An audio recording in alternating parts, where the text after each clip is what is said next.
All right, today we're going to look at the parts of the wave using numbers.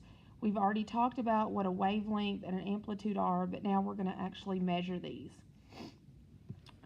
First, we need to know what a wave is, one wave cycle.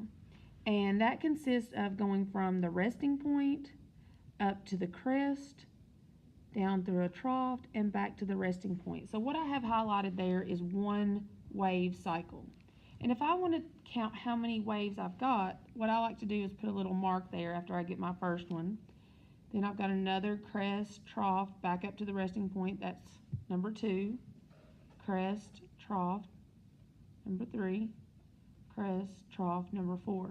So in this example, I have 4 waves in this wave train.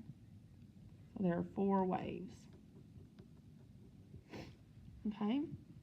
The amplitude is measured from the equilibrium position, which is your resting point, up to a crest, or the resting point down to the trough. So what I'm going to do is I'm going to take my ruler and I'm going to put the 0 on the resting point line, and you can see that the amplitude is about 1 centimeter. So for this example, I would write 1 centimeter for the amplitude.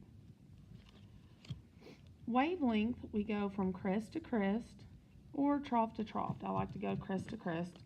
So I'm going to put my 0 at the middle or the very top of my first crest, and I'm going to come all the way over here, and it looks like this one's about 3.4 centimeters because it doesn't come all the way quite to this little mark, so that's 0.4.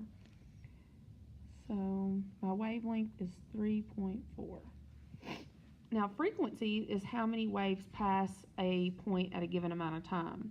And it tells us that in these examples, from the beginning to the end of the train is 1 second. So I've already counted how many waves I have, so my frequency is just 4 waves per second. And then to calculate the speed, I have to take the wavelength times the frequency. Well, I know my wavelength is 3.4, and I know my frequency was 4. So you can do this on your calculators. I'm just going to calculate here, 3.4 times 4, 6, carry your 1, 12, 13. So the speed is 13.6 centimeters per second.